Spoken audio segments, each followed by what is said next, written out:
Right. So as we're coming to Jamestown, this Virginia company sent us to Jamestown.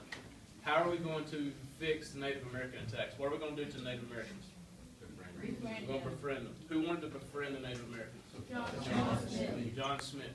Right. So now we're not going to be fighting as much. We're still going to see conflict taking place, but John Smith says we need to befriend these guys. They teach us how to live off the land and what to do. So now that we've learned how to live off the land, we're going to come up with a way to make money. Right? Get money back to those investors, back to England, back to the king, and for ourselves. What's our main cash crop that we're going to grow to make money? Tobacco.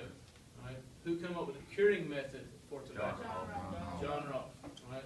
Remember, John Smith befriends the Native Americans on Rolfe curing method for tobacco. We talked about how you've got the ROL for roll. When you're rolling your tobacco, you've got ROL and Rolfe. Okay, so that way to remember that.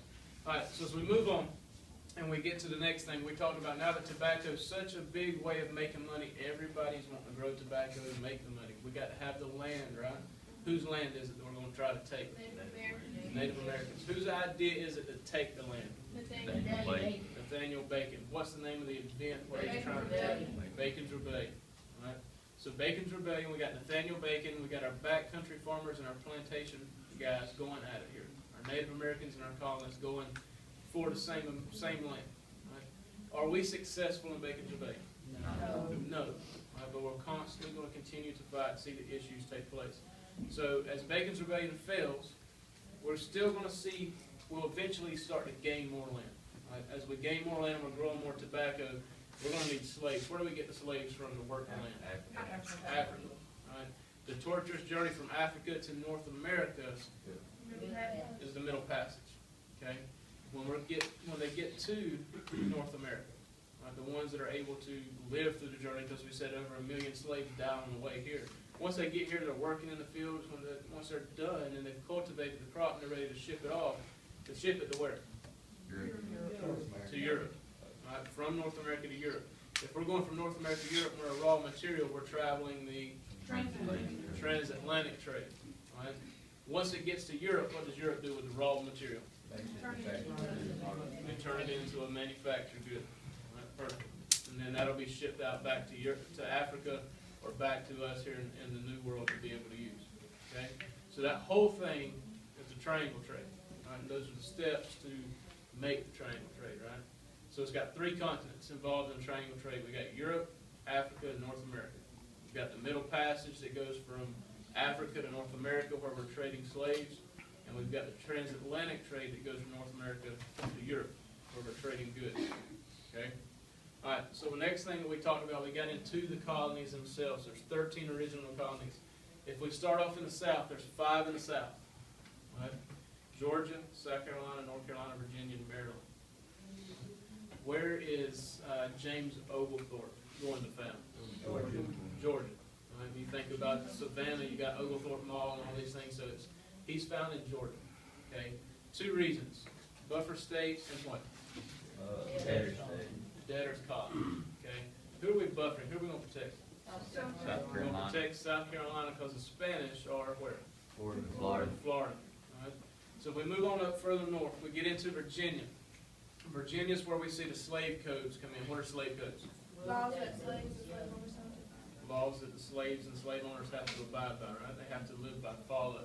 So it's basically telling them things they can't do. Can't testify in court against the colonists or anything. They don't have any rights. They're viewed as property, not even people. Right, so the slave code started in Virginia. Also in Virginia is where we see the House of Burgess is formed. What is that? First form of government in the New World. First form of government in the New World. How many people are there? 20. 20. It's made up of 20 elected officials. Right? So if we go further up north, let's get into Maryland. Maryland is formed for who? Catholics. Right? Catholics always worship Mother Mary, so you have Mary Land. Okay, easy way to remember that. Keep going on up north, we get into Pennsylvania and Delaware. Who formed those? William Penn. Right? His name gives away every time. William Penn, Pennsylvania, and also Delaware later on. Okay. In these, we're now in the Mid-Atlantic or Middle colonies. So these are our breadbasket colonies. You think wheats and grains, oatmeal. Right? You think of the Quaker oatmeal. Pennsylvania and Delaware are Quaker colonies. Okay, they're formed by the Quakers. They're allowing all religions to come and worship freely how they want to. What is that called? The Holy Experiment. Right? Anybody and everybody can come and worship freely. Right? In Pennsylvania and Delaware. Keep going up north. That's not available in Massachusetts because there's a strict religious group in Massachusetts. Who are they? Puritans. Right? Key word there, pure. They want you to stay that way. They're very strict. And if you don't stay that way, if you don't follow their guidelines, what will they do? Exile you. They'll exile you. They'll kick you out of Massachusetts. Two people get kicked out. Who's the man? Roger Williams. Roger Williams. Why is Roger Williams kicked out? For He's a strict separatist. separatist, right? He wanted people to separate from the Puritan religion, separate from the church. And then the woman, Anne Hutchinson, right? She's kicked out because she's convicted of heresy or found guilty of heresy, right? Which means that her beliefs just don't even go with the beliefs of the Puritans. Hers don't match up in the majority. So when they're both kicked out together, they'll help form where? Rhode Island. A very small colony. Right, so we've got Rhode Island formed for religious purposes and Massachusetts formed for religious purposes in the New England colonies. Okay? What was the first successful Dutch colony? We got to go back down to the middle. Amsterdam. And once it becomes an English colony, it's named New York. All right, so the first successful Dutch colonies, New York or New Amsterdam. We said English was Jamestown. What about the French? We did this yesterday. Quebec. Where's Quebec? In Canada. All right, so Quebec, Canada. Why are the French forming in Quebec? Why do they come here? You get furs. All right, fur trade, money, natural resources, and then to spread Catholicism. All right, so religion. So same reasons that we had the English come here, money and religion, right? Okay. So getting into other things that we talked about yesterday, we got into a very famous person named Benjamin Franklin. All right, we said he started from the bottom, and now he's here. All right, came from nothing to now look at him, a famous founding father. Where did he come from? Poor family. Poor family in Boston. All right, and he makes his way to the top because he does it on his own. Right, he didn't have any help. Remember, he ran away at the age of 17. He had moved over to Europe where he became more famous and established in writing and reading skills and a businessman. And when he moves back, he sets us up. Helps to set us up as the United States, what we'll become. So remember, he's a famous founding father. You got to have that foundation before you build that house. And he's got to help us form the groundwork before we can have a country, before we have a nation. So remember him. Other things we talked about yesterday, we got into the halfway covenant. What's the halfway covenant? Where the children parents, they like in church, they in church. Okay.